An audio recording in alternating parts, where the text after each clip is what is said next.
Umaga was a larger-than-life character, a powerful monster who made an impact on many fans, and who, unfortunately, left us way too soon. It's an honor to meet you on the Wrestling Paradise to tell you the most incredible stories about the one who was a member of one of the greatest families in WWE history, the Anoa'i dynasty. Are you ready to be shocked to learn how Umaga got strangled for real by John Cena? Are you wondering how his dominant character was created? Do you want to know more about the circumstances of his tragic death in December 2009? Do you want to find out how an incident in a bar with his wife caused his first dismissal from the WWE? And are you curious to learn why he had to give Steve-O, the crazy stuntman from Jackass, the worst beating he got in his entire life? You will know everything and much more at the end of our video. You are on the Wrestling Paradise, the most amazing stories about Umaga. Here we go! Before becoming the Samoan Bulldozer, Umaga had a first period in the WWE where he was Jamal, and where he formed with Rosie, Roman Reigns' brother, the 3-minute warning.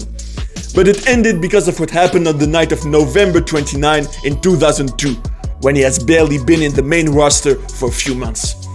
He was with his wife in a bar in Pensacola, Florida, and apparently, after having too many drinks, she started to make trouble there, which brought in the security guard. He asked the couple to leave, but when his wife refused, the security guard grabbed her arm, which drove Umaga crazy, who pushed him away and threatened to hit him. The gentleman was apparently an off-duty police officer, and they are going to have a physical altercation. At that moment, another security guy came and they put him down. Then, Umaga had to be taken to the hospital because he had some injuries, and in the ambulance, he apparently threatened the police officers to kill them. After this incident, he was arrested, and obviously, after learning about this, the WWE officials were angry. So, on the one hand, as the great Jim Ross says, we could think that if this was a really serious story, Umaga would have been in jail. But on the other, it's obviously bad for the company's image, which went public only a few years ago at that time. And of course, the company will no longer want to invest in a wrestler who gets into trouble outside the ring. From then on, nothing will be the same for Umaga. He will clearly get buried and see his big push end. For example, with Rosie, they will lose against Kane in the December 9, 2002 Raw in not even 3 minutes. And they will lose many matches. The 3-minute warning will no longer have any matches on pay-per-view. They will almost only have matches in house shows or at best at Sunday Night Heat, where WWE puts the second-class wrestlers of Monday Night Raw. We will also note that on April 28, 2003, they got destroyed by Goldberg on Raw, and Umaga even got jackhammered. And all this decline will lead to a final loss on May 26, 2003, against Maven and Tommy Dreamer on Sunday Night Heat. This is Umaga's last match of this first period in the Federation before being fired in June. As Jim Ross explains, "It was brought up by others in the company. Well, this guy's putting our company in jeopardy and he's out of control. He can't control his habits." Vince McMahon would say the only way he knows to fix this problem is let him go and let him mature, because we're sure we have to bring him back. His immaturity at the time will have therefore cost Umaga his job in the WWE, but he did not have a bad reaction. As Jim Ross explains, the idea was to let him go so that he matures and comes back later being more adult in his mind. The Samoan had to change and control himself. And he also gave him hope. He told him that he could become a huge star. Umaga understood his dismissal and wasn't angry. He was aware of his mistakes. For sure, he used this experience for what would later be the best period of his entire career. The creation of the Umaga character has really been an interesting process. Here is what Court Bauer, who was a writer at the WWE at that time, says. "We're getting ready to go to Chicago for WrestleMania 22. We had our last meeting going into there with Vince. He goes, 'We gotta get some new heels for Cena. We gotta keep feeding this guy. We need monsters.' So Eki and I are on the phone, and at the hotel we just came up with Umaga. And it was a callback, throwback to his uncles doing the Wild Samoans gimmick, but with a modern twist with the grill piece. I pitched him the face paint. Originally, I wanted it to be a temp tattoo. 72 hours later, he debuted on Raw. That's how fast he went from sitting out. Concept, sign off, now he's making a big impact.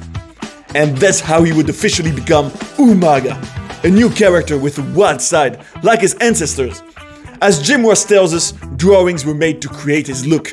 They gave him a real good repackaging and imagined an original, unique appearance, and worthy of the single spotlight that he was about to have for the first time in his career.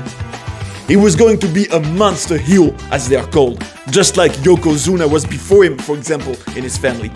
And the whole idea was that he represented a new dangerous opponent for John Cena, the WWE champion at that moment, which will have its importance later. Apparently, in meetings they had at the time, Umaga proved to the officials that he was much more mature, calmer, which was the only problem initially, since they always saw potential in him physically. He just had to manage the whole psychological aspect of this job outside the ring, but Umaga's charisma and star power were never questioned. By the way, one day, Jim Ross told Vince McMahon about Umaga, "Your dad would love this guy, because he would have been a great opponent for Bruno Sammartino. He's one of those monster heels Bruno could have got multiple main events out of in Madison Square Garden." For the record, the word Umaga is the name of the last and most painful stage of the process of getting a tattoo in Samoan. It means the end. And I think it's perfect for a wild beast who comes to destroy everyone, a bit like if he was the final boss. Do you want more amazing stories about Umaga, and in particular the secrets behind his tragic death? Don't worry, it's coming by the end of the video, hang in there. On October 16th, 2006, on Monday Night Raw, Umaga destroyed two members of the famous Jackass show, notably Steve-O, much more violently than expected, and for a very simple reason. Steve-O had the misfortune to start laughing after being killed by Umaga, while the Samoan told him to stay down and to sell his moves. But as he didn't, Umaga decided to go hit him for real, so that he finally did a proper selling. To contextualize all of that, Steve-O didn't know the world of pro wrestling very well, and he believed that after being attacked for the first time, he could move and act normally. But no, by doing that, he gave the impression that what he suffered at the hands of Umaga was not so destructive, and ultimately he made the Samoan look weak. Later, backstage, Armando Estrada and Umaga will thank Steve-O for having worked with them, and the latter had told them, "When are we up, guys?" Which shows how much what had happened in the ring had smashed him. Steve-O later admitted that that moment when Umaga beat him was the most painful beatdown of his whole life.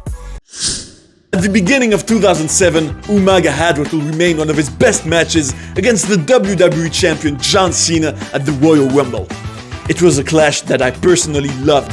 It was the American superhero against the uncontrollable wild beast.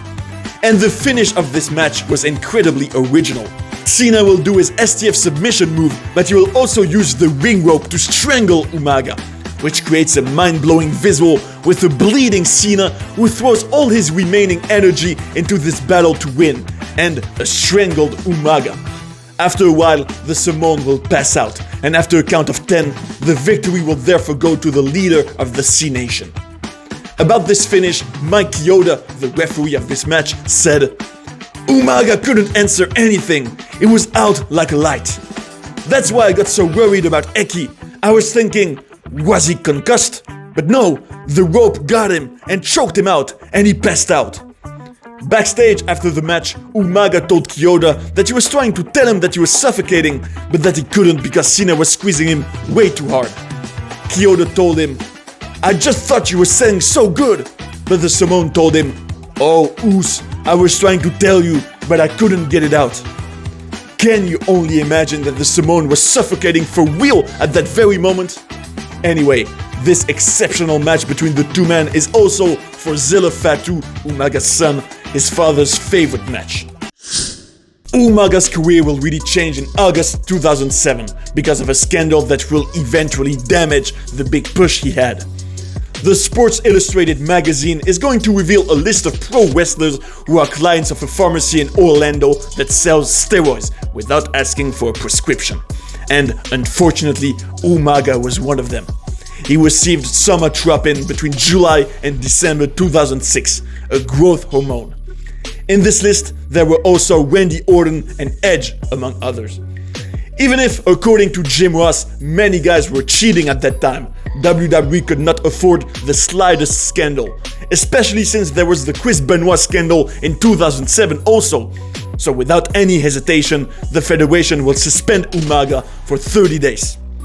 Let's not forget either that he had already been fired in 2003 by the company, and that this new contract was also a second chance for him, that he had no right to make mistakes. Just before suspending him, the WWE will make him lose his Intercontinental title on September 3rd against Jeff Hardy, and as a symbol, it was the first 100% clean loss without a roll-up or an interference of the Umaga character. In what will remain the last phase of his WWE career, Umaga will go through the first months of 2009 without making any impact.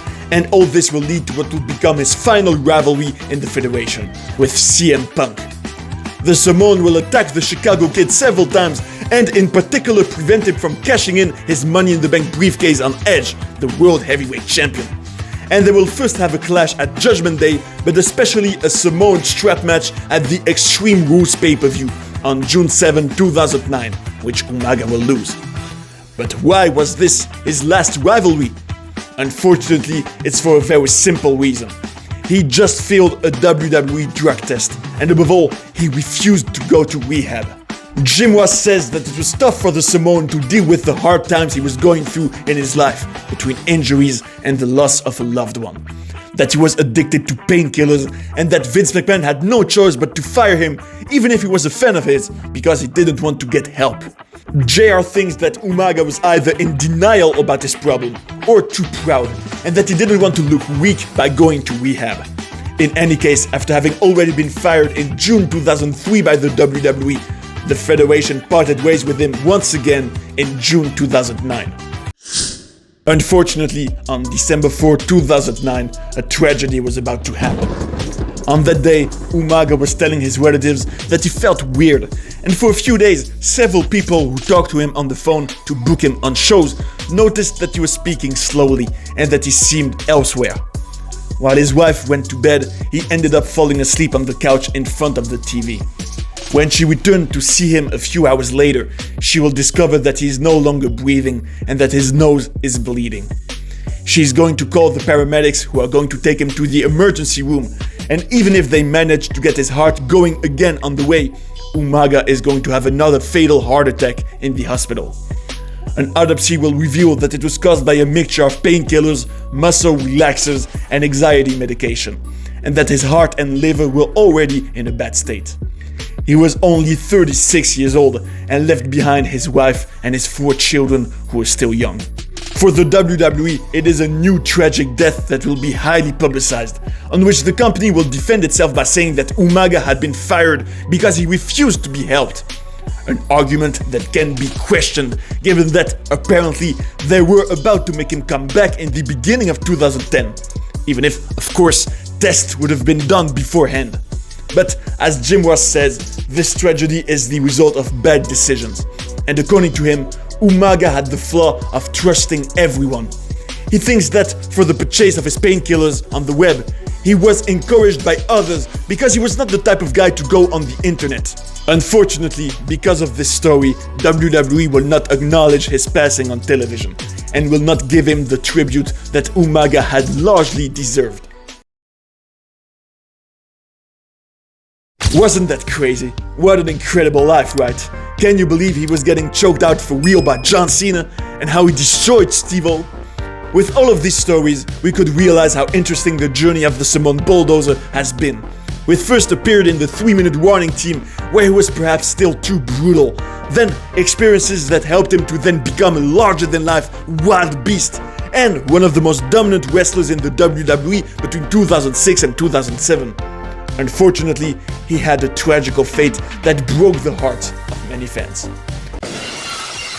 We can say that this topic raises a lot of questions. I hope you had a good time watching this video, and I invite you to stay in the paradise of wrestling to look at some other ones. See you right away. And that's the bottom line, 'cause Stone Cold said so. What?